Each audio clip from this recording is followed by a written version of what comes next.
4 verse 2 says, itaas ninyo ang inyong mga kamay kapag mananalangin kayo sa loob ng templo at purihin ninyo ang Panginoon. Nakikinig siya sa ating mga panalangin. Amen? Amen. Kaya ibigay natin sa Kanya ang pinakamabangong samyo ng pagsamba dahil siya ay makapangyarihan. Amen! Hallelujah! Buong puso! Buong puso!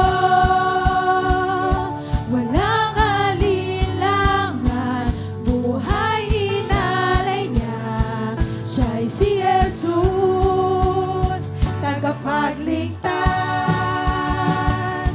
ng buong mundo.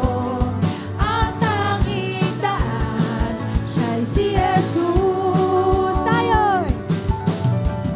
Tayo'y magtagumpay nang dahil sa Kanya. Jesus, ika'y buhay sa aming lahat. Wala nang hihigit sa lakas ng pag-ibig. Jesus, katotohanan at buhay ko.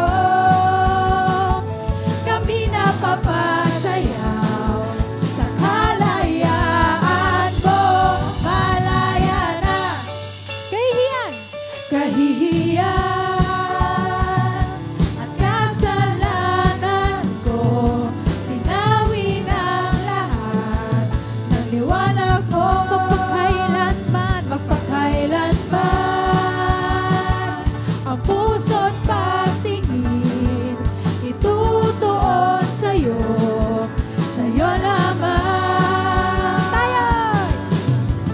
Tayo'y magtagumpay nang dahil sa Kanya. Jesus, ika'y buhay sa aming lahat. Wala nang hihigit sa lakas ng pag-ibig. Jesus, katotohanan at buhay ko.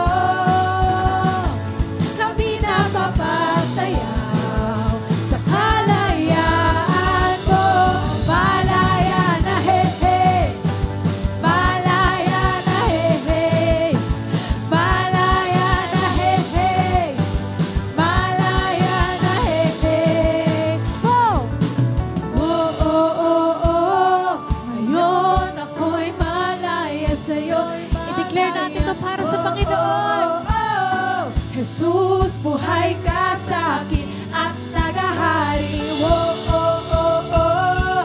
Ngayon ako'y malaya, sa'yo'y malaya. Oh, oh, oh, oh. Jesus, buhay ka sa akin at nagahari. Oh, oh, oh, oh. Ngayon ako'y malaya, sa'yo'y malaya. Oh, oh, oh, oh. Jesus, buhay ka sa akin at nagahari.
curse and laugh you do not find.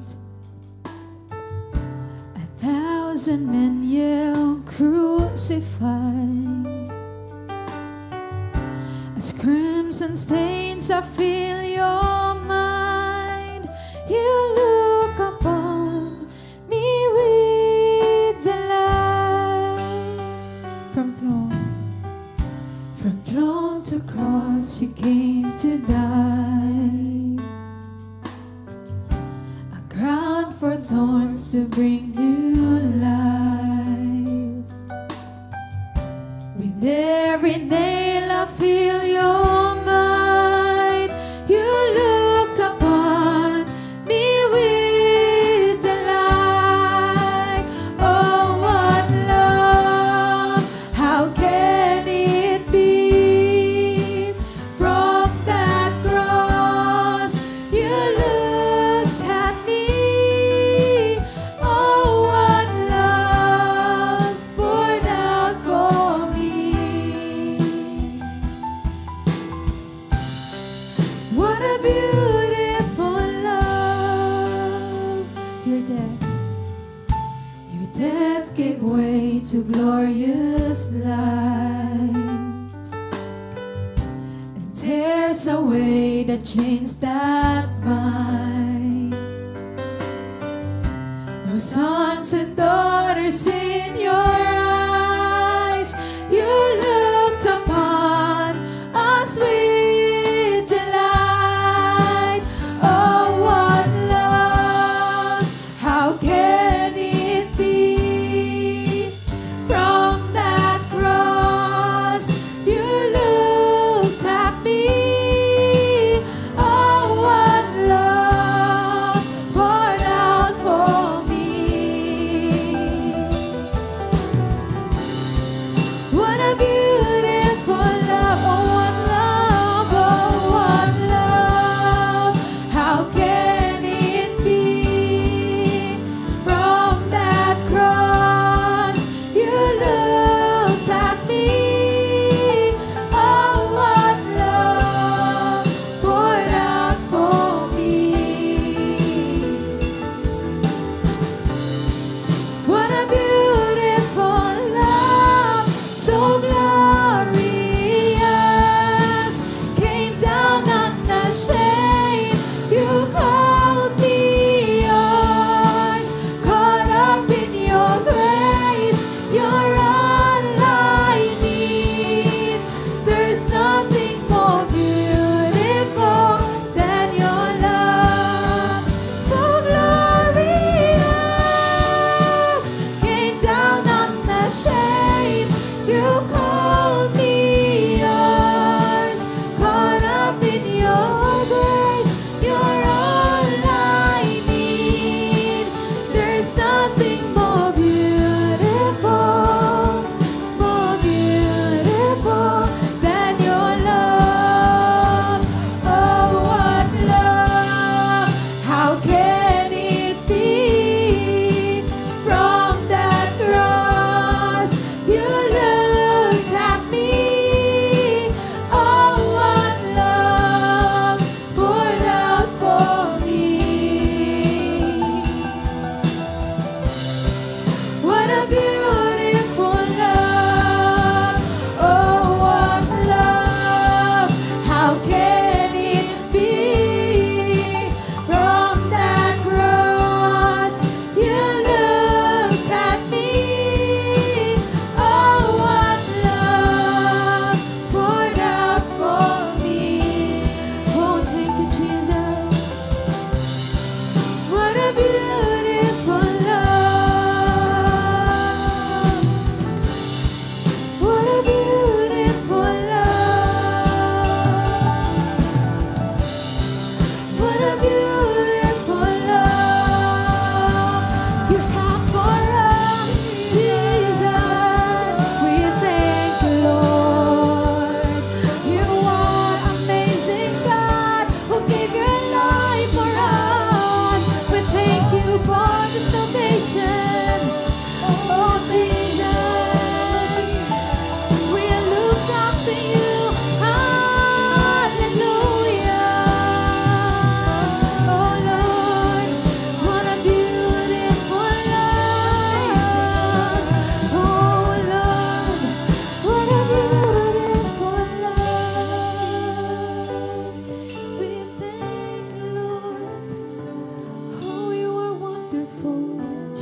We are here because of your grace, because of your great love. And we are forever grateful, Jesus. You are our loving Savior. And we're here to honor you and bless your name, Father, and learn from you. Lord, strengthen your people and teach us, Lord, today. Teach us to pray. In Jesus' name, palapan po natin ang Panginoon. Our prayer passage is in Psalm 123. This is a short prayer. Meron lang siyang 4 verses. And kailan po kayo nakapag-pray ng maiksi, pero powerful? Alam niyo ang Panginoon, meron siya mga long prayers at meron siya mga short prayers. At isa sa mga short prayers niya yung, into your hands, I commit my spirit. Alright? Ano pa? Father, forgive them. They do not know what they're doing. Short prayers po yun. Kailan tayo nagpipray ng short? Pag nagmamadali ng kumain, right? Lord, thank you. Amen. Pero alam niyo, may mga short prayers, pero consistent. Ito yung mga time na kailangan talaga natin ng tulong. Lord, I don't know what to do. Please help me. Amen. Di ba? Lord, di ko maintindihan ito. Please guide me. Amen. Short but powerful prayers na nagpapahiwatig ng buong tiwala natin sa Panginoon. At ito po yung Psalm 123. Sabi po rito, to you I lift up my eyes, O you who are enthroned in the heavens. Behold, as the eyes of servants look to the hand of their master, as the eyes of a maidservant to the hand of her mistress, so our eyes look to the Lord our God, till He has mercy upon us. Ang hinihingi dito ng psalmist ay mercy ng Panginoon. Natulad daw ng isang alipin naghihintay sa ibibigay ng amo. Talagang nakaasa lang siya doon. Ang sabi sa verse 3, have mercy upon us, O Lord, have mercy upon us, for we have had more than enough of contempt. Bakit siya humihingi? Humihingi dito ng awa ng Panginoon, ng habag sa Lord. Kasi naranasan niya ang labis na pangahamak. Sabi niya, labis na po yung pangahamak sa amin. So, meaning, this psalmist is praying for his people, his country, his family. Labis na yung pangahamak sa amin. So, we ask for your mercy. Ano pa? Sobra na yung pangungutya. So sabi niya, for we have had more than enough of contempt. Our soul has had more than enough of the scorn of those who are at ease, of the contempt of the proud. Lord, sobra na yung pangungutya sa amin ng mga taong, alam niyo sa Tagalog version, mga taong hambog at walang magawa. Sipin niyo po yun. Sobra na. Naranasan niya yung sobra na. So matindi talaga. Sobrang pangungutya, sobrang pangahamak. Naranasan niyo na ba, Lord, parang sobra na itong pagsubok ko. Have you experienced that? Hindi pa? Hingi tayo dagdagan. Okay. Sobra, parang Lord, medyo mabigat to sa akin. Itong taon na to, matindi ito, Panginoon. Or sobra yung takot ko, Lord. Sobra yung kaba ko. Sobra yung alala ko at pag-iisip ko sa pagsubok na ito. God, I'm asking for your mercy. So there are 3 lessons dito po sa Psalm na ito. Psalm 1, 2, 3. Madaling tandaan. It's all about asking for mercy. Look to the Lord who sits on the throne. Ano ibig sabihin po nun? Kung sinong nakaupo sa trono, siya po ang makapangyarihan, siya po ay hindi nagbabago, siya ang may kontrol ng lahat ng bagay sa mundo. At kapag kay Lord tayo nakatingin, umaasa, wag po tayong mag-alala. Again, what are your worries and fears? Look to the one who sits on the throne. Ang mga leaders sa bawat kingdom sa mundong ito napapalitan. Nagbabago po. Iba-iba ang karakter nila. Pero ang karakter ng ating Diyos, He is always good. He is merciful. He He gives mercy freely to those who seek it from Him. What is your view of God? Let me tell you, He is kind. He is generous. He is almighty. He is powerful. He can heal our sicknesses. He can guide us. He can strengthen our feeble hands. He can give us extraordinary strength. He can give us peace. Our God is kind. Our God is generous. Amen po ba? He can make a way. Ano yung kanta natin? Where there seems to be no way. When there is no way, He can water a dry land. He can do wonders and miracles. Yun yung nakaupo sa trono. He is our God. Give Him praise. Give Him praise. He is our Father. He is our great provider. He can give you joy in the midst of painful trials that is not dependent on situations, objects, or anything in this world. Look to the Lord who sits on the throne. Diba tayo, minsan umaasa na tayo sa mga makapangyarihan, sa may kayang magpagalaw ng bagay sa mundong ito. Pero laging sa Diyos tayo umasa. Remember, He can touch hearts. He can move hearts. Nakita po natin sa Old Testament, He can move the hearts of the kings. Even, alam niyo po yung mga hari na hindi naman mga Hudyo pero in favor for His people, na move ang mga puso nila. Like King Cyrus. Sino pa? Artaxerxes. Sino pa? Nebuchadnezzar. Okay? God can touch hearts. Can move hearts. What else? Look to the Lord as a servant looks to his master. Ibig sabihin, ang isang alipin na naghihintay sa ibibigay ng kanyang amo, wala siyang ibang, alam niyo po, ang maging alipin noon, wala siyang inaabangan kundi anong ibibigay ng kanyang amo, ng kanyang master. Punta po tayo 1800s, kung alam po natin ang history natin, alam niyo, merong pang-aalipin noon sa mga black people. Alam niyo, wala din silang magawa noon kung hindi dumating yung pagpapalayap, kundi umasa sila sa ibibigay sila sa kanila ng master nila.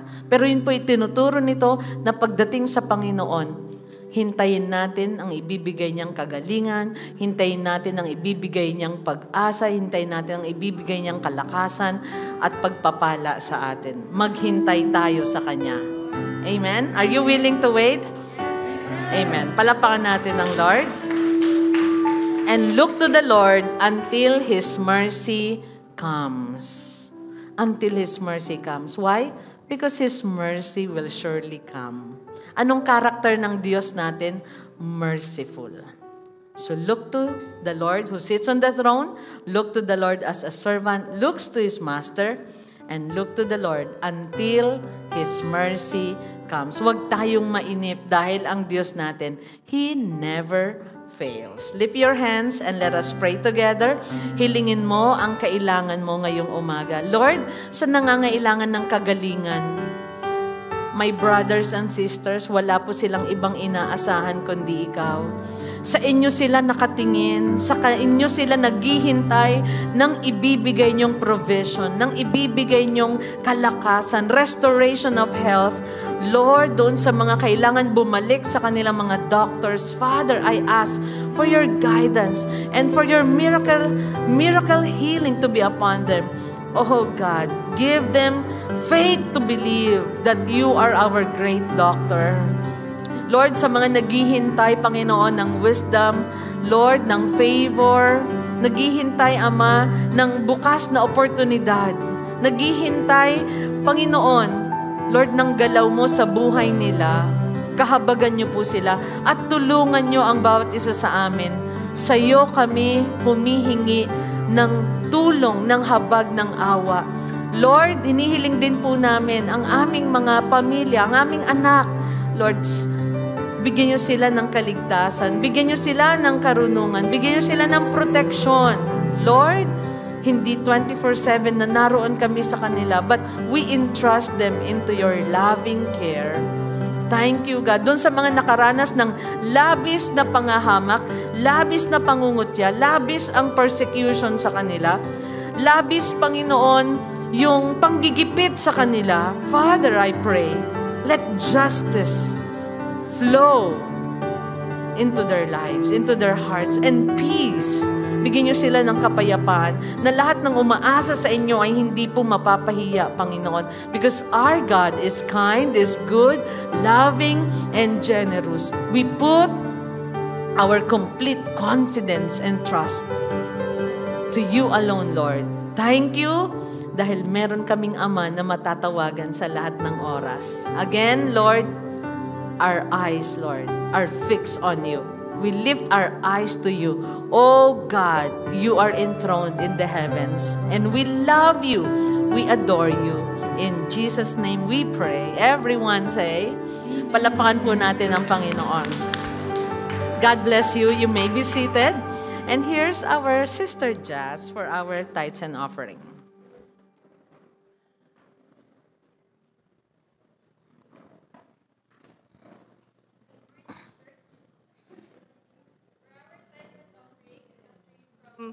Unang Juan, chapter 2, verses 15 to 17. Basahin po natin from ASND version. Sabi po dito, huwag niyong ibigin ang mundo o ang mga makamundong bagay. Ang umiibig sa mga ito ay hindi umiibig sa Ama. Sapagkat ang lahat ng kamunduhan, ang masasamang hilig ng laman, ang pagnanasa sa mga nakikita ng mata, at ang anumang pagmamayabang sa buhay, ay hindi nagmumula sa Ama, kundi sa mundo. Ang mundo at lahat ng bagay dito na hinahangad ng tao ay mawawala, ngunit ang taong sumusunod sa kalooban ng Diyos ay mabubuhay magpakailanman. So sabi po dun sa verse 15, huwag niyong ibigin ang mundo o ang mga makabundong bagay. Ang umiibig sa mga ito ay hindi umiibig sa Ama. Ibig sabihin po, no, hindi natin pwede sabihin na mahal natin ang Lord, pero minamahal natin ang makamundong gawain. For example po, no, Lord, love kita, kaya naiintindihan mo naman na kailangan kong gawin kahit mali para kumita ng pera para sa pamilya. Kaya Lord, pwede di muna ako magsimba kasi kailangan ko umextra, or mag-unwind muna ako kasi sobrang stress sa work, deserve ko naman to. O kaya Lord, sorry, medyo madidelay yung tithes ko kasi nakulangan ngayon, or may gusto lang akong bilhin kasi trending or bagong release, no? Ginawa nating sahod na didelay yung tithes, no? And pag ganito po no yung prinsipyo or choices natin, when we always choose the worldly things, balik po tayo sa verse 15. Sabi po doon, ang nagmamahal sa makamundong bagay ay hindi umiibig sa Diyos. At kung aalalahanin din po natin yung sinabi sa Matthew 6 verse 14, sabi po doon, no one can serve two masters. Either you will hate the one and love the other, or you will be devoted to the one and despise the other. So we cannot both love the world and God, nor we cannot serve two masters. Kaya ang tanong po sa atin ngayon, sino ba talaga ang mahal natin? So my prayer is that our answer will always lead us to point number 1, let us first and always love the Lord. Siya po ang una at lagi po nating mamahalin. Sa lahat ng choices, decisions, or seasons ng buhay po natin, ang pagmamahal natin nawa sa Panginoon ang dapat nangingibabaw. Hindi po siya option, hindi po siya backup plan, kundi siya ang priority, siya ang center, siya ang Lord ng buhay natin at hindi ang mundo or makamundong bagay. At sa verse 16 po, malinaw natin nakikita kung bakit hindi tunay na may ibig ang Ama sa Panginoon kapag mas iniibig natin ang makamundo. Bakit po? Kasi ano ba ang hinahangad ng mundo? Sabi sa verse 16, sapagkat ang lahat ng kamunduhan, ang masasamang hilig ng laman, ang pagnanasa sa mga nakikita ng mata, at anumang pagmamayabang sa buhay ay hindi nagmumula sa Ama, kundi sa mundo. So yung lust of the flesh, lust of the eyes, pride of life, lahat daw po ito ay galing sa mundo. So kapag ito po yung pinapanaig natin sa puso natin, nagbibigay po tayo ng foothold kay Satan. para tuksuhin po tayo, hilahin tayo palayo sa Panginoon. At dito nagsisimula po tayo magkasala, gumawa ng bagay na hindi kalugod-lugod sa Panginoon. At unti-unti po, nabubuo din yung tinatawag natin na greed. Yung gusto ko to, gusto ko yan, di ba? Kailangan ko pa ito maabot. Ay, hindi pa to sapat, di ba? Kulang pa to. Hanggang sa nauuna na yung sarili nating pagnanasa kaysa sa pagmamahal po natin sa Panginoon. So point number 2 po, let us seek the Lord and not the world. And last verse po, sa verse 17, ang mundo at lahat ng bagay dito na hinahangad ng tao ay mawawala. Ngunit ang taong sumusunod sa kalooban ng Diyos ay mabubuhay magpakailanman. What a wonderful promise po sa Panginoon. Kapag minahal daw natin ang mundo, ano daw po yung minamahal natin? Yung mga bagay na hindi sigurado. Yung nagbabago, yung nawawala, di ba po yung hindi nagbibigay ng tunay na katiyakan. Sabi po sa 1 Timothy 6:7, di ba? For we brought nothing into the world and we can take nothing out of it. So yung mga bagay na pinaghirapan natin sa mundo, sabi nila, hindi natin madadala sa libingan. Pwedeng nasa kabaong, pero hindi na natin mapapakinabangan, di ba? So pero, pag minahal daw po natin ang Panginoon at sinunod po niya ang kalooban niya, ano po yung pangako niyang hindi nagbabago? Magkakaroon po tayo ng buhay na walang hanggan. So muli po natin saliksikin ang ating puso. Binibigyan ba natin ng higit na halaga ang panandaliang bagay sa mundo or ang walang hanggang yaman ng Diyos? So point number 3, let us choose to do what pleases the Lord. And one way po to show that we first and always love the Lord, that we seek and obey Him, and we do what pleases the Lord is through our faithful giving po ng ating tithes at ang generous giving po natin ng ating offering para sa ministry po niya. So, may we all be encouraged to give, reflecting our love for God and our desire to seek and obey Him and our commitment to please Him. So, sa ating pong church, meron po tayong designated envelope. The red po is for our tithes, 10% po na mga pinagkaloob po sa atin ng Panginoon. Again, let us love the Lord by faithfully giving back our tithes. And po, sa special offerings po natin, meron po tayong white, our mission fund. The blue one po is for our special project in generosity po natin na pupunta sa maintenance po at sa improvement ng church. And soon, yung water baptism where we can witness people to turn back from the world and choose to follow Jesus. And yung brown po, for balik pondo po para sa ating sanktuaryo. Sige po, tayo po lahat ay tumayo at manalangin. Thank you, Father. Lord, una po sa lahat, we declare that we love you, Panginoon. And again, Lord, we recommit our lives to you, Panginoon. And we want, Lord, to seek you, to obey you, to do what pleases you, Panginoon. So, Lord, una sa lahat, kami po ay nagpapasalamat sa biyaya niyo po at pagpapala sa buhay po namin. Araw-araw po naming nararanasan yung kabutihan at katapatan niyo po sa amin, kasama ng aming mga pamilya, Father. So, Lord, I pray, Panginoon, that you would teach our hearts to give back what belongs to you, Panginoon, to be generous, Panginoon, to participate, Lord, sa kingdom mo, sa ministry mo dito sa mundo, Panginoon. Kung paano mo kami pinagpapala, ganun din po na gawin yung kaming pagpapala sa iba. Muli, Lord, binabalik po namin lahat ng pasasalamat, kadakilaan, sa pangalan niyo lamang, Jesus.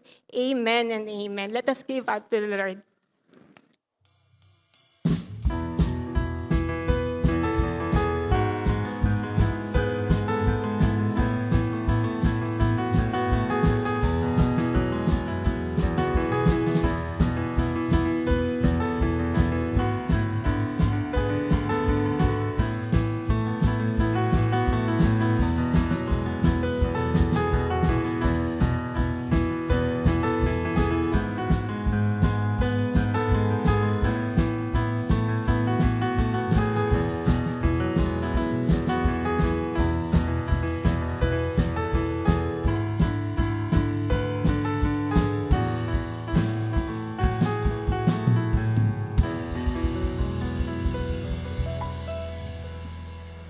Praise God, it's the last Sunday of November. Napakabuti ng Panginoon at malapit na matapos ang taon na to sa biyaya niya, sa tulong niya. Ang dami nangyari, amen? At kung tatanungin ko kayo, ano ang 3 bagay na natutunan nyo ngayong taon, I hope ay lista natin at mag-reflect tayo kung gaano kabuti ang Lord. Palapakan po natin siya. Yan. It's November 30, and before we go to our word, I'd like to remind that we have our prayer breakfast fellowship this coming Saturday, December 6, That is 7:30 a.m. So I am inviting our prayer warriors at yung mga naka-fellowship natin no, sa Batangas, if you are available, you are free to join. And of course, I love being with the seniors, okay? At kadalasan yun ay nangyayari sa prayer breakfast. So sa mga senior citizens natin, let's join our hearts in prayer this coming Saturday. At lahat din po na mga willing na tumulong na maglinis, magligpit. Dahil yan din po yung schedule natin monthly for our parking lot, no, lahat ng mga sulok po ng church natin na pwede pong malinis, doon natin ginagawa. So, it's a time to fellowship, you know, to pray and intercede for others, but also to be good stewards ng pinagkaloob sa atin ng Panginoon na place of worship. And we have our Christmas candlelight service this coming December 21. So may mga nag-register na. Dalawa po ang services natin sa araw na yon. That's 9 a.m. and 3 p.m. So register even your friends, your loved ones na naimbitahan po ninyo. Okay? And isa po sa the best na date yan, okay? Para sa ating pamilya. Yung mga ate ng 9 a.m., pwedeng right after your family gathering, you can have your lunch out, okay? Or a fellowship with your relatives and friends. Ganon din naman kapag 3 p.m., then you can plan to have dinner with your friends and family after service. At meron din po tayong All Small Group Christmas Fellowship. Ito po ay December 28, that Sunday. Potluck po yan. So, usap po kayo ng mga kasamahan nyo sa small group. May mga assigned food or materials to bring na po. Connect with your small group right after the service. That's 4 p.m. At ang ating tema ay denim. So, ilabas ang mga Levi's jacket, right? Or mga kulay blue. At kung ano mang mga jeans meron po tayo, okay? Na hindi nagagamit at gamitin natin sa ating December 28, all small group. So we can call that big group fellowship. Dahil lahat ng mga kagrupo natin, fellowship tayo at open din po yan na mag-invite tayo ng ating mga kaibigan. Okay? So mark your calendars. That is our all small group Christmas Fellowship, December 28. So, exciting month. And I'm sure meron kayong mga company outings or fellowship, reunions. Just watch your diet. Okay? Tell the person next to you, watch your health. Alright, okay? At nakikita ko yung karamihan sa inyo, you are looking good. Yung mga iba daw, kanina naririnig ko, may mga nag-lose ng weight. Konti lang yung nag-gain. So, praise God. Okay, let's continue our series on the book of John, the Gospel of John. Tuloy po natin, the innocent king sentenced to die. So, si Jesus, hinarap niya ang betrayal, ang denial, hinarap po niya ang false accusations sa kanya. And now, let's go to this point. What are the lessons na matutunan natin nung ang ating king, ang innocent king, ay sentenced to die? Let's read our passage in John chapter 19, verses 1 to 16, but let's cut it sa verse 9. Okay, let's just read verses 1 to 9.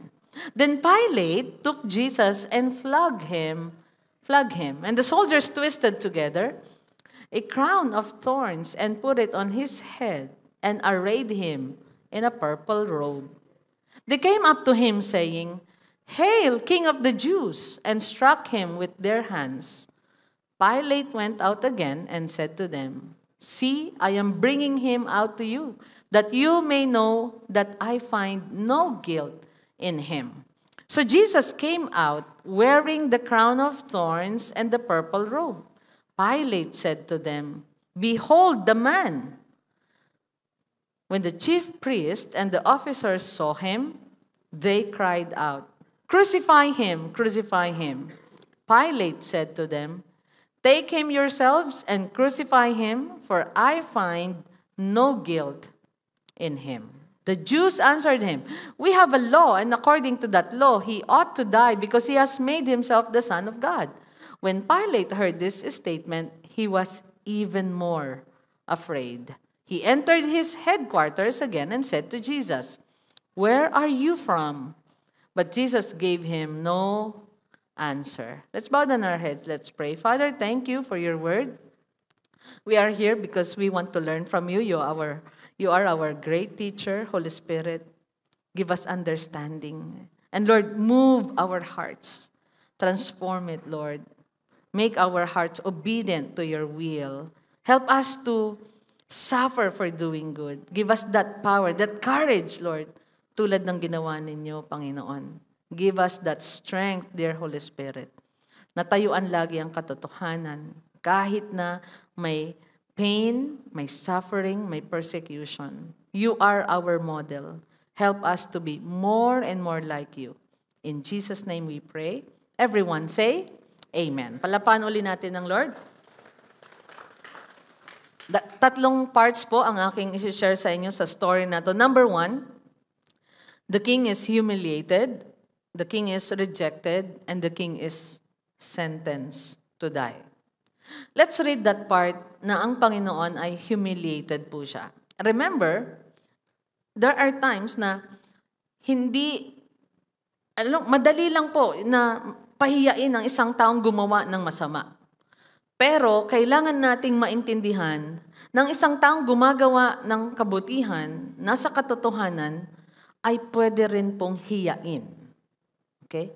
Pwede siyang ibagsak, pwede siyang pagsalitaan ng hindi maganda. At naranasan po ito ng ating Panginoong Jesus. Again, He is the innocent king. Okay? And He was treated as a criminal. So pwede ka bang tratuhin na parang kriminal kahit na inosente ka sa mundong ito? Yes. Okay? Dahil merong injustice. Dahil merong persecution. Let's read verses 1 to 5. Then Pilate took Jesus and flogged Him. Alam niyo po yung flag dito, Roman flagging, it is a punishment used for slaves, criminals, and non-Roman citizen. Yan po yung punishment. Kanino? Criminals. Sa mga alipin. So, tinanggap ito ni Jesus, siya po ay kinonsider na slave. At pwedeng ito po ay extremely harsh. Extremely harsh na meron ng namamatay sa flogging pa lang. Pag sinabi nating Roman flogging, Pilate took Jesus and flogged Him. Pero anong sinasabi niya? I find no guilt on Him. Hindi siya guilty, siya ay innocent, pero our Savior suffered for our sins. Kapag ginawa po ang Roman flogging, ito po ay tinatanggalan ng damit. The person was typically stripped to the waist. And then itatali po siya sa poste. Tied, ang kamay niya tied to the post, to a post or pillar. Or sometimes, naka-bent daw sila. Basta naka-bent. Tapos, doon sila hahagupitin sa kanilang likod. At yung panghagupit po nito, yung tool, yung ginagamit dito, merong matitigas na buto, may mga bakal. Ang idea talaga ay saktan, pahirapan, at sa Roman flogging pa lang ay may mamatay na para umiksi na yung trabaho ng mga soldiers.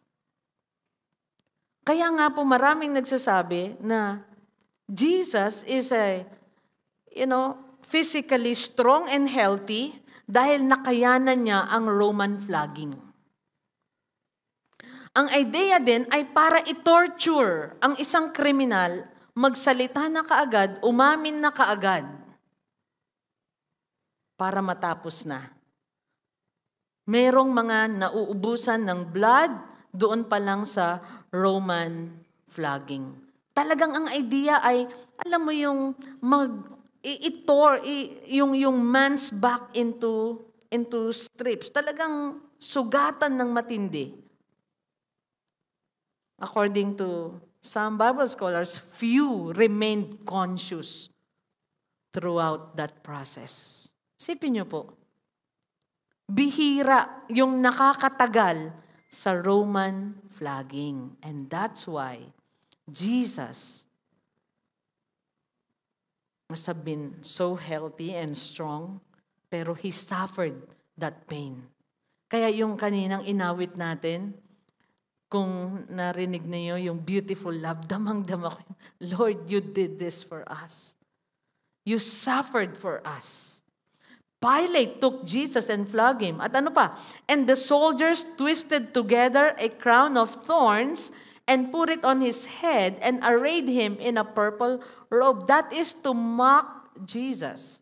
He is innocent, but he suffered flogging and mocking. Ang isang hari ay bibigyan mo ng koronang ginto na maraming mamahaling bato.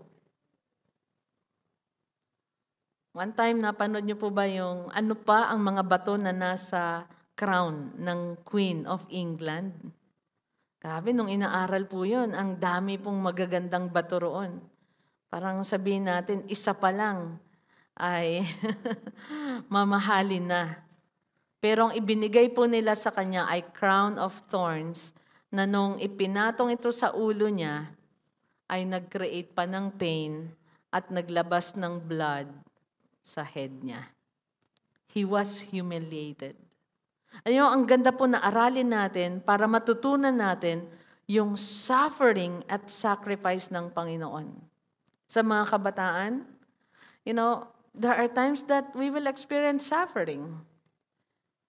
And do not reject it. Go through it kahit na masakit kung ito naman ay pagtayo sa katotohanan at paggawa ng kabutihan. Remember our lesson last week? Weak men, they don't want to suffer for doing good. But strong men, they are willing to suffer for doing good. Can I hear amen? Let's continue. Verse 3. They came up to him saying, "Hail, King of the Jews," and struck him with their hands. Na-flag na siya, may crown pa, at ang kamay ng isang sundalo. Like I've said, hindi po yan nananakit ng parang, hug. Ang strike from a soldier, it is strong. And they are cruel. Jesus is flogged, though innocent, treated as a criminal. A crown of thorns is placed on his head, and they strike him and ridicule him, "Hail, King of the Jews." Alam mo yung sinaktan ka na physically, and then there is mocking. And Pilate went out again and said to them, "See, I am bringing..." And then pinresent ni Pilate yung ganong itsura ni Jesus sa crowd, na ang kanyang likod ay maaring sira-sira na yung flesh sa likod niya. With that crown, kaya yung mga nakikita natin sa film na parang nanginginig na siya, na pwedeng matumba na. Imagine that pain. Have you experienced yung nasugatan ka na ang hapdi, ang sakit? Di ba? Ano lang po yun? 0.0 point what? 0.1%. And sabi niya, "See, I am bringing him out to you that you may know that I find no guilt in him." So, bakit? Bakit siya ni-Roman flag? Bakit siya minakat and insulto? And then sabi niya, "I find no guilt in him." What do you think? He's trying to present Jesus na, okay, baka satisfied na kayo, okay na to. But remember, Pilate is a cruel man also. There is corruption in him. At kung alam mo na hindi guilty ang isang tao, iaalaw mo ba na i-Roman flag siya? Inalaw, ano sabi ng verse kanina? Pilate took Jesus and flogged him. At ang sabi niya, nung pinresent niya, I find no guilt in him. What else? Verse 5. So Jesus came out wearing the crown of thorns and the purple robe. Pilate said to them, Behold the man. Ano sinasabi niya? Pinipresent ko na sa inyo. Tingnan niyo siya.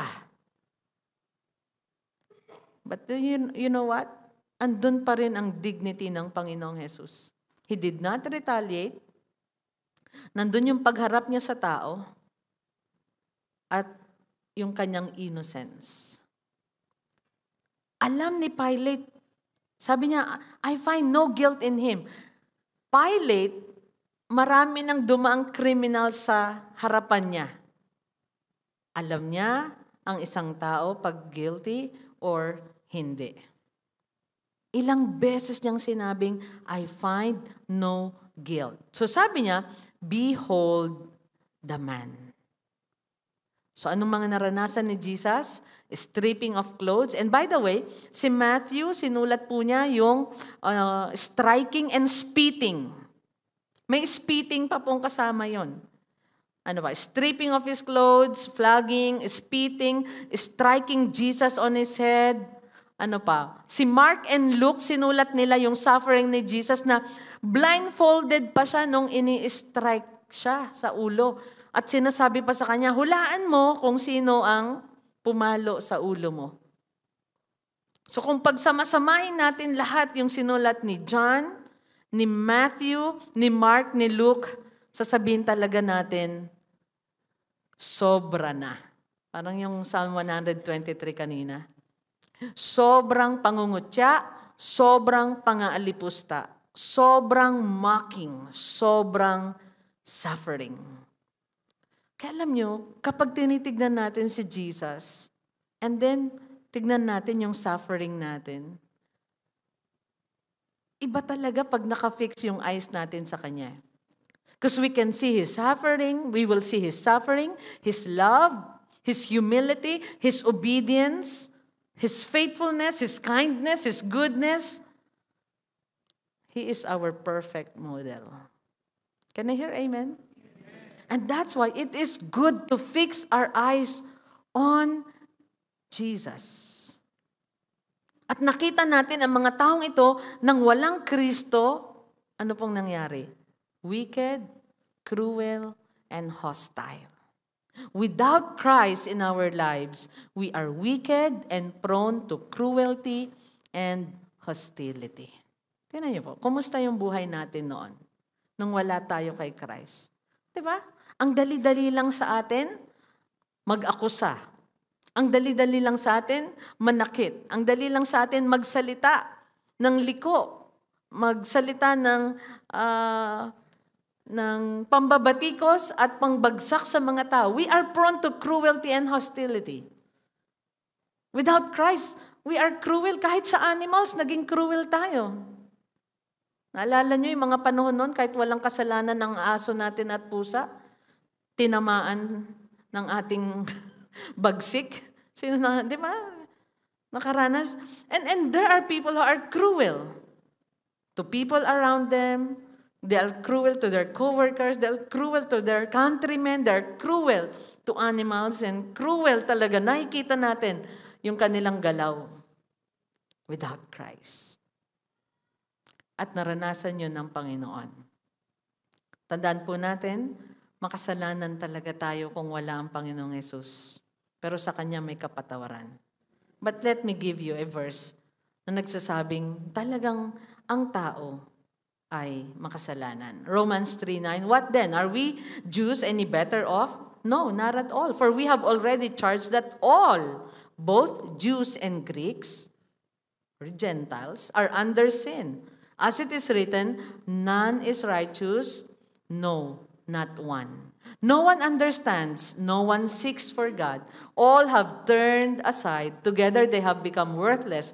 No one does good, not even one. Their throat is an open grave, they use their tongues to deceive.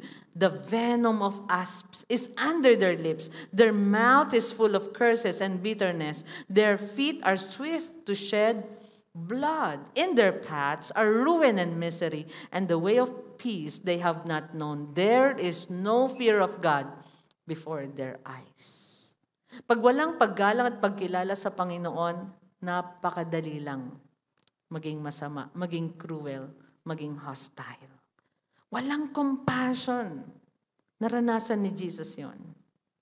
And that's why we need Him. We need His teaching. We need the truth that comes from His Word. Can I hear amen? Number 2, the king rejected. He was humiliated, and they know the truth, but he was rejected. Ano yung mga ginawa niyang miracles? Napakarami nilista. And na-witness po nila yon. Narinig nila, nakita nila, mga religious leaders, witness sila sa mga pagpapagaling ng Panginoon. Pagtuturo niya sa temple. Ano pa? Pagbuhay niya ng patay. Na gusto rin nilang patayin. Remember? He was rejected. He experienced the hatred of the crowd. He experienced injustice. At dito natin makikita na kahit si Pontius Pilate, natakot siya nung nalaman niyang he is the Son of God. Or Jesus claimed he is the Son of God. And he is. And Jesus reminds Pilate about his authority nung na-reject siya. John 19, verse 6, let's read. When the chief priests and the officers saw him, they cried out. Pinresent ni Pontius Pilate ang Jesus na strip off, flog, ano pa, may crown of thorns, pinalo-palo sa ulo niya. Isipin niyo po lahat yon. And then when the chief priests and the officers saw him, they cried out, "Crucify him, crucify him." Innocent. Dineclare na ni Pontius Pilate, I find no guilt kay Jesus. He is not guilty. He is not guilty. Pero anong sinisigaw nila? Basta, crucify him. Diba? And Pilate said to them, take him yourselves and crucify him. Inulit niya, for I find no guilt in him. Grabe yung gulo, no? Grabe yung parang chaos. Injustice nangyari. At nakita natin yung reaction ng mga chief priest kaagad. Wala silang pakikinig sa salitang no guilt in him. No, just crucify him. He was hated, rejected. Why? Because of the wickedness of man. Greed, envy, jealousy of these religious leaders to Jesus dahil tinamaan ang kanilang bank account. Tinamaan ang kanilang business. Tinamaan ang kanilang korupsyon. Tinamaan ang kanilang puso na nababalot ng kasamaan. Ayaw nilang pakialaman ang kanilang sistema na kabulukan at kamalian. Kaya ang gusto nila, crucify him. And you know what? What I've learned dito? Jesus was crucified not because he is guilty, but because we are guilty. Because we are sinners. He died for us. He took all the sufferings for us. Kaya sabi ni Pilate, I find no guilt in him. Take him yourselves. Pero anong sinabi ng mga tao? The Jews answered him, Pilate, we have a law, and according to that law, he ought to die because he has made himself the Son of God. Ito na, sinabi nila. He has made himself the Son of God.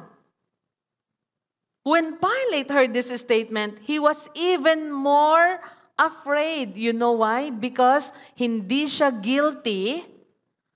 Tapos, narinig niya, Son of God. Naging aware siya sa katotohanan. Remember? Sabi niya, what is truth? Tapos hindi ka guilty?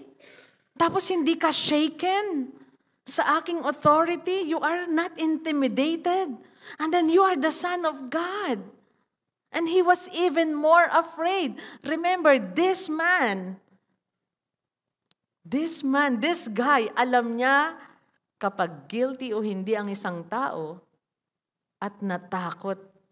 Nagkaroon din siya ng takot. He was even more afraid. Narinig niya. Nakita niya. Duguan na, beaten na itong tao ito. Napalo-palo na sa ulo, pero heto pa rin siya't nakatayo. Ibig sabihin, alam niya, there is something different sa taong ito. And that's why Pilate, he was even more afraid.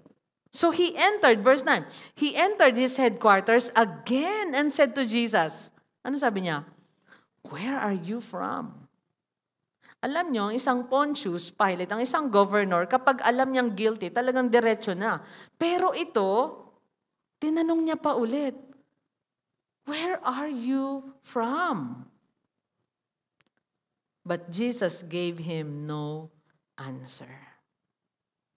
Alam niyo po ba yung hindi pagsagot ni Jesus ay fulfillment? Itong moment na to ay fulfillment ng prophecy ni Isaiah. Let's go to Isaiah 53 verse 7. He was oppressed and he was afflicted, yet he opened not his mouth. Like a lamb that is led to the slaughter, and like a sheep that before its shearers is silent, so he opened not his mouth. That is a fulfillment of the prophecy. Sa moment na to na hindi siya sumagot, where are you from? Why? Sa umpisa nasabi na niya, are you the king of the Jews? Di ba? Ano pa? Yun yung truth. At sabi niya, what is truth? Alam ni Pontius Pilate, inosente si Jesus, not guilty. Lalo siyang natakot nung narinig niyang he is the Son of God. Verse 10, so Pilate said to him, you will not speak to me? Do you not know that I have authority to release you and authority to crucify you? So parang sinasabi niyang, magsalita ka na, kaya kitang iligtas. Okay? Meron akong kapangyarihan. Pero alam niyo po ba na si Pilate, dineliver pa rin niya si Jesus to be crucified? Kahit alam niyang inosente siya at sinasabi niyang may kapangyarihan siya na iligtas siya, hindi niya naman iniligtas. Let's read Matthew, yung sinulat ni Matthew sa 27:24. So when Pilate saw that he was gaining nothing, but rather than a riot was beginning, he took water and washed his hands before the crowd, saying, I am innocent of this man's blood. See to it yourselves. Now, kaya natin binasa yon kasi sinabi niya kay Jesus, I have what? Anong meron daw siya? I have authority to release you and authority to crucify you. Pero bakit naghugas siya ng kamay? Sabi ng iba, dahil kakain na siya. Hindi po. Dahil sabi niya, I am innocent of this man's blood. See to it yourselves. Pero may authority siya. Hindi niya ginamit talaga yung authority niya ng tama. Because he pleased the people around him. He pleased the crowd around him. At ito ay para din sa kanyang sarili. To save himself. Alright? Let's continue. Verse 11. Jesus answered him, you would have no authority over me at all. Alam niyo, ang ganda nitong moment na to kasi tinuturuan niya si Pontius Pilate ng patungkol sa authority. Kapangyarihan. Sabi niya, wala kang maaaring gawin sa akin kung hindi binigayan ng Diyos. Sabi niya, you would have no authority over me at all unless it had been given you from above. Kaya ka lang nandito, inalaw ng Panginoon. Therefore, he who delivered me over to you has the greater sin. Look at the word delivered. Ginamit dito. Dineliver pa rin ni Pilate si Jesus, to be crucified. Ano pa? Judas delivered Jesus into the hands of the religious leaders. See, ginawa nila talaga, nagdesisyon pa rin sila. At ang sabi ni Jesus, therefore, he who delivered me over to you has the greater sin. Tinuruan niya, Pilate, yung kapangyarihan mo, yung kakayahan mo, yung ginawa mo, ay dahil binigay ang Diyos sa iyo, pero mas malaki ang kasalanan ng taong nagdala sa akin dito sa iyo. Pero hindi yan sinasabing wala kang kasalanan. May kasalanan ka rin, pero malaki rin ang kasalanan nung nagdala sa akin. Nakuha po natin? So, hindi dahil naghugas ng kamay si Pilate ay wala na siyang kasalanan. Yung pagpapakita na, okay, maghuhugas ako ng kamay dito, ha? Inosente ako, pinapakita niya. Pero nung sinabi ni Jesus dito, read between the lines. May kasalanan ka, at malaki ang kasalanan nung nagdala sa akin dito sa iyo. Sino yung mga nagdala? Si Judas at ang mga religious leaders. Judas delivered Jesus into the religious leaders. These religious leaders delivered Jesus to Pilate. And Pilate, what? Delivered Jesus to be crucified. Kaya ingatan natin yung mga kaya nating gawin. Ano yung mga kaya nating gawin? Are you a deliverer of good things, good tidings? Ikaw ba ay tagapagdala ng mga mabubuting bagay? At ngayong Kapaskuhan sa mga kaibigan at kamag-anak natin, let's bring the good news. We are bearers of good news. Can I hear amen? Not bad news. Yung sumakit ulo niya, ay, naku, cancer na yan. Diba? Sumakit lang yung bewang niya, naku, pa-check mo na yan, ikamamatay mo na yan. Diba? Parang you are bearer of bad news lagi. Lagi tayong nananakot. Naku, dyan ka na talaga. Dyan ka na mabubulok. Yung mga ganon. Pero pag bear ka ng good news, di kaya yan. May pag-asa sa Panginoon. Amen po ba? Wala na to. 10 years na yung anak ko, hindi pa nagbabago. Bakit? Ikaw ba? Ilang taon ka bago nagbago? 20 years. Oh, tingnan mo. May pag-asa pa yan. Can I hear amen? Palapahan natin ang Panginoon. We are bearers of good news. And remember, the greater sin belongs to those who knowingly reject the Messiah. Alam mo yung narinig natin ang katotohanan, yung tama, tapos deliberately ni-reject natin, mas malaki po ang kasalanan natin kapag gano'n. Narinig natin yung tama, tapos hindi natin ginawa. Ibig sabihin, malaki ang pananagutan natin. The greater sin belongs to those who knowingly reject the Messiah. Kaya pagka nakilala mo na, narinig mo na, Jesus is the Messiah, embrace the truth. Do not reject. Nakita na natin. Kaya pag pinag-aralan natin, ang tawag nun, dinisect natin, chinani-chani natin. Talagang inisa-isa natin ang salita ng Panginoon. At natutunan natin, Jesus is the Messiah. Do not reject Him. His teachings. Alam niyo ang katotohanan, papakialaman niya talaga lahat ng aspeto ng buhay natin. Dahil lahat ng aspeto ng buhay natin ay madilim at magulo. Pero lahat yun ay aayusin ni Kristo, ng Panginoon, ng salita niya, ng Holy Spirit. Amen? Give Him praise. Let's go to verse 12. From then on, naghugas kamay si Pilate. Ano pa? Sabi niya, not guilty. Sabi niya kay Jesus, magsalita ka na sa akin, may kapangyarihan ako, may kakayahan ako na palayain ka at ipa-crucify ka. Kaya alam niyo po, yung pagpa-crucify niya, ay kay Pilate pa rin yun nangyari. Wala naman pong magagawa yung mga Jews kung hindi dineliver ni Pontius Pilate to crucifixion si Jesus. Pero sa verse 12, from then on, Pilate sought to release him, but the Jews cried out, if you release this man, you are not Caesar's friend. So he is a people pleaser.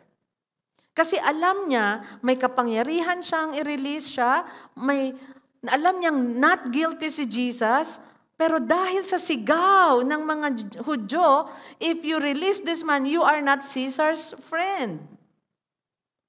Minsan, mas gusto nating friend tayo ni Caesar. Friend tayo ng mundo.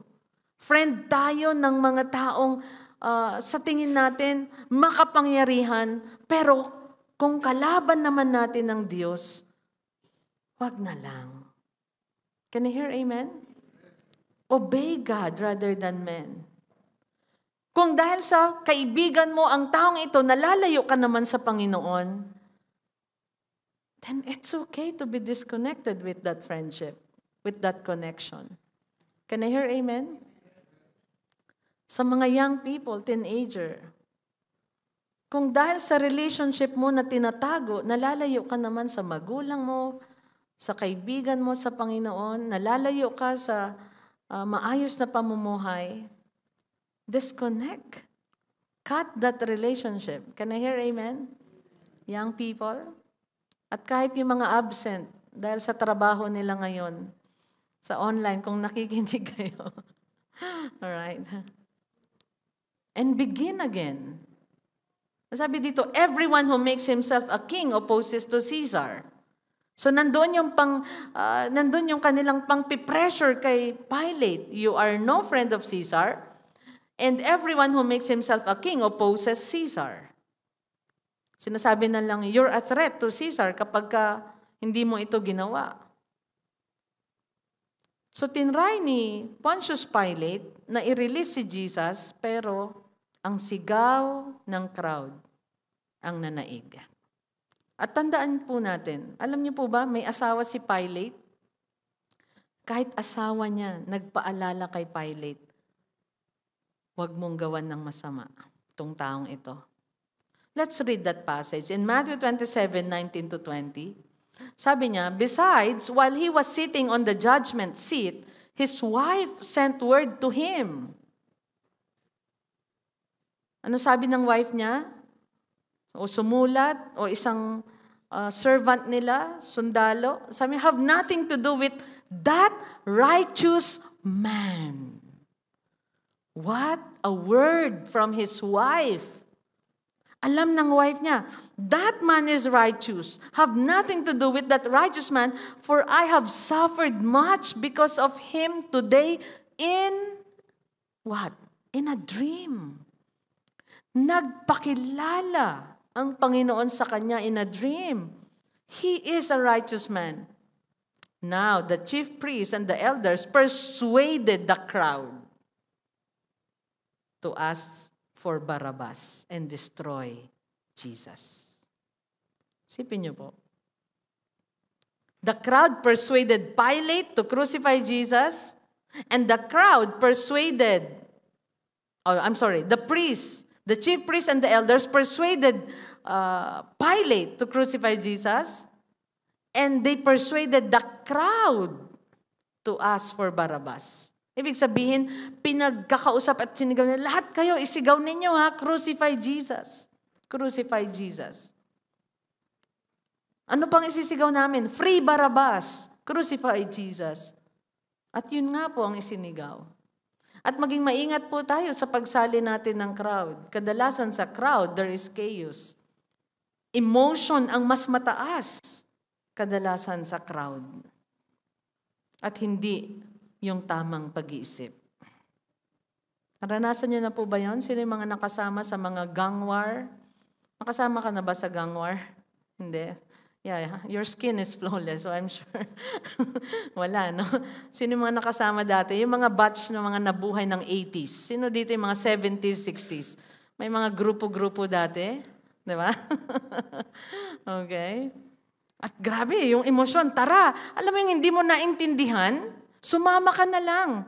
Dahil bumato sila, nakibato ka na rin. At nung nagkahulihan, tumakbo sila, kasama ka rin. Di ba?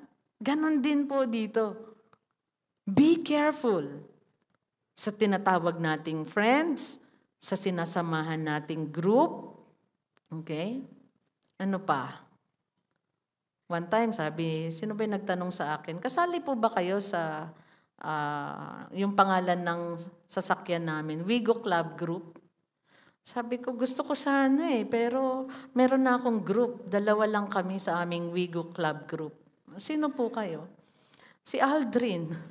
Ako president, siya yung vice. So kapag nagkaroon pa ng isa, siya na yung, si Ben ata, kay June, no? Sabi ko nung nag-card dedication, ikaw na yung secretary sa Wigo Club natin, ha? Okay. We don't have time for that. And we don't need.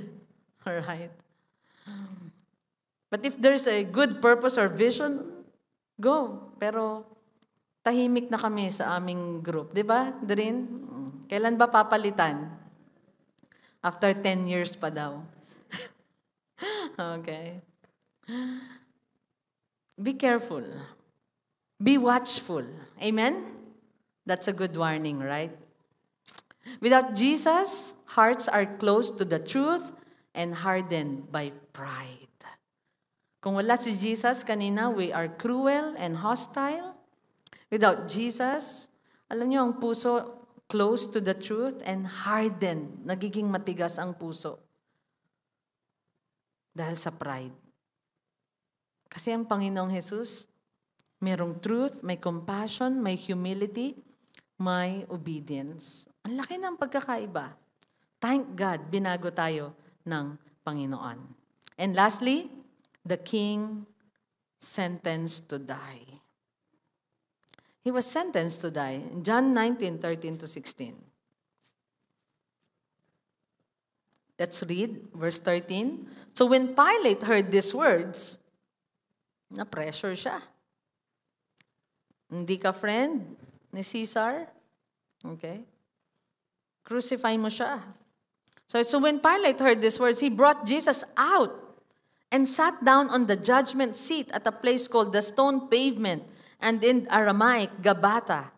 So ito yung seat niya, judgment seat niya na elevated, na talagang nag-isip siya, ano ba talaga? Hindi siya guilty. Pero pressured ako, na-pressure ako sa mga taong ito. Ipiplease ko ba sila o hindi? Susundin ko ba yung dapat? Righteous man ito. Pinaalalahanan pa ako ng wife ko. Have nothing to do with this righteous man. Pero ano ang nangyari? Verse 14, now it was the day of preparation of the Passover. It was about the 6th hour. He said to the Jews, behold your king. Pinakita niya si Jesus. They cried out. Ito, isipin niyo na po, mas grabe na yung crowd na sumisigaw. Nung umpisa, maaring religious leaders lang, dumami na ang sumisigaw. Crucify him. Sipin niyo po yun. Pero si Pilate, alam niya pa rin, innocent, not guilty, righteous man. Ang sabi ng mga tao, away with him, away with him, crucify him. And Pilate said to them, shall I crucify your king?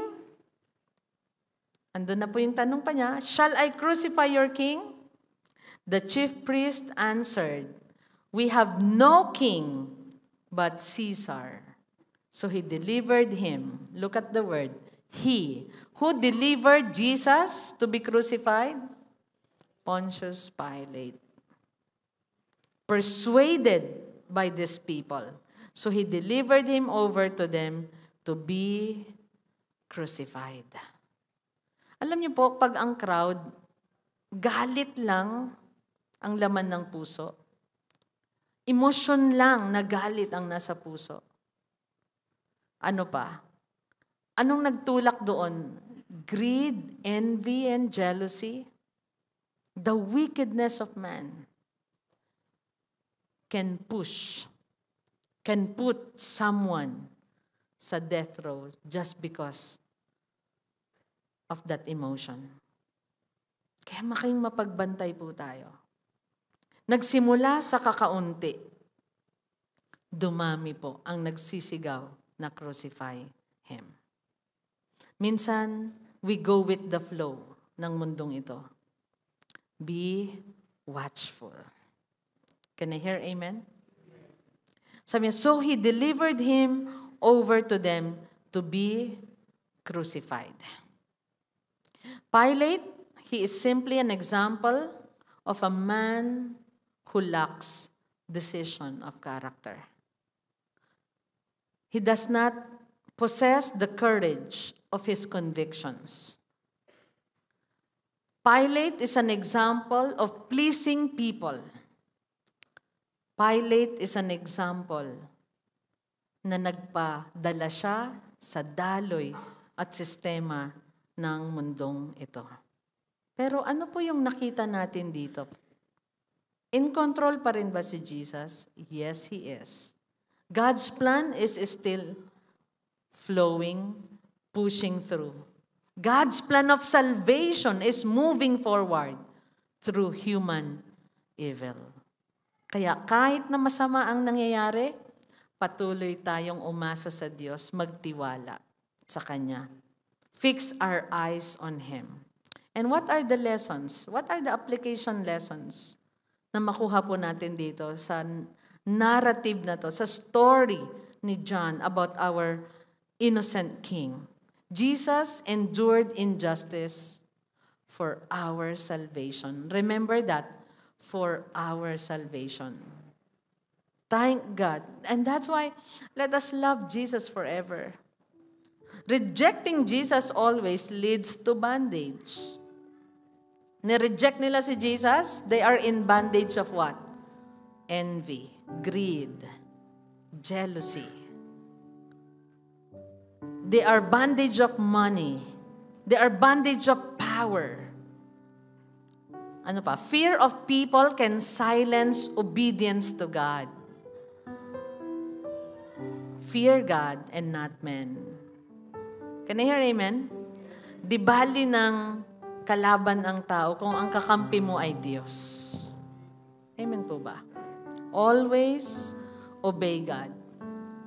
Fear God, not people. Hindi tayo maliligtas ng mortals. Our God can save us. And God's plan triumphs over human evil. Thank God. Kasi kahit magulo, madumi, madilim ang mundong ito, yung magandang plano pa rin niya ang laging mangyayari sa lahat ng nagtitiwala sa Kanya. Give Him praise. Give Him praise.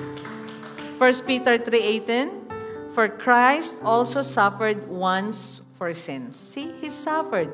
The mocking, the stripping, the flogging, the spitting, the spotting on His head. Naranasan niya lahat yon for our sins. Why? Ang may pag-ibig willing to suffer. Strong men willing to suffer for doing good, for telling the truth, for caring for others kahit masaktan sila. And Jesus did it for us. For Christ also suffered once for sins, the righteous for the unrighteous, that He might bring us to God, being put to death in the flesh, but made alive in the Spirit. Remember, hindi siya nanatiling patay, sira-sira ang katawan o duguan. He was made alive in the Spirit. And that's why He can bring us to God.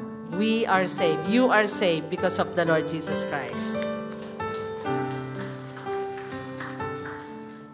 Naunawaan na po ba natin ang pag-ibig ni Kristo ngayon? Lumalalim ba yung ating pagkakilala sa Kanya? Now, whenever we come to Him, whenever we remember His death and His resurrection, every time we celebrate Christmas, masasabi talaga natin, Jesus, You are my everything. You saved me. You suffered for me. You took all the pain for me. Kaya, purihin natin siya, awitan natin siya. And let me give you this question today. When I look at Jesus, the innocent King who suffered for me, how should my heart respond to Him today? How? Trust, gratitude, repentance, obedience, or worship, or all of the above.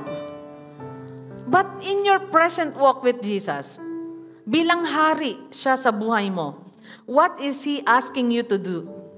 What's the strongest conviction the Holy Spirit is impressing on you? Sinasabi man niya, magtiwala ka sa akin. Do not fear about the future. Or be thankful. Magpasalamat ka sa kaligtasan at lahat ng meron ka. Or repent. Do not go back to your old self. I have set you free. Or be an obedient child of God. Dalawang klase ang anak ng Diyos. Masunurin at suwail. Anak, ang tagal na. Come, obey me. Or worship. Live a life that is pleasing to Him.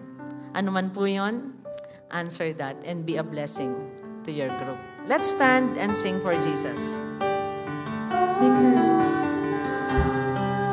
how can it be from that cross you looked at me? Oh, what love poured out for me.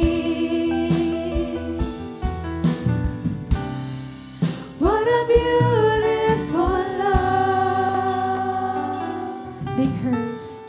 The curse and love you do not find. Yes, you are. 1,000 men yell crucified. As crimson stains I feel your mind. You look upon me with delight. From throne to cross you came to die. A crown for thorns to bring new life. With every nail I feel your mind. You look upon me with delight. Oh, what love, how can it be? From that cross you looked at me. Oh, what love poured out for me.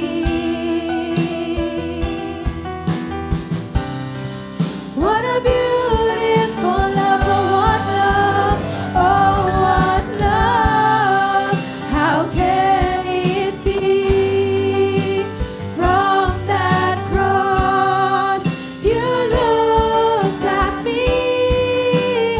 Oh, what love poured out for me. What a beautiful love. What a beautiful love. Let's lift our hands to the Lord and let's have a moment of surrender. Holy Spirit, thank you for speaking to us. Lord, ipinaunawa niyo sa amin ang pag-ibig ninyo, ang pagliligtas niyo sa amin. At Lord, ang pagtitiis ninyo ng lahat-lahat para sa amin. And thank you, O God. Manatili sa puso namin ang mga turo na ito.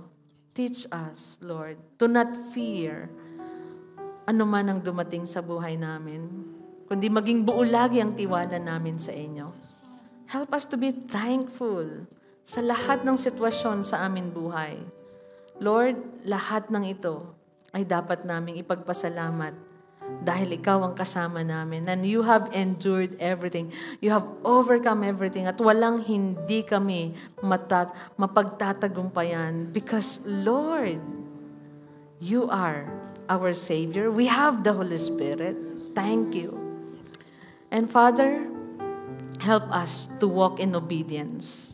Ano man yung mga bagay na tinuturo niyo sa amin na hindi namin balikan, hindi namin, Panginoon, panatilihin sa aming puso. Lahat ng ito ay i-reject namin with the help of the Holy Spirit. Thank you, Father, for everything that you have done into our hearts, for transforming it, Lord, into a pure and faithful heart. Salamat, Panginoon. At dalangin po namin ngayong umaga, tawagin niyo rin po ang lahat pa ng membro ng aming pamilya, ang aming mga mahal sa buhay, kaibigan, Panginoon. Maranasan po nila ang dakilang pag-ibig ninyo. And give us success, Lord, protection and guidance all throughout the week. In Jesus' name we pray. Everyone say, palapakan po natin ang Panginoon.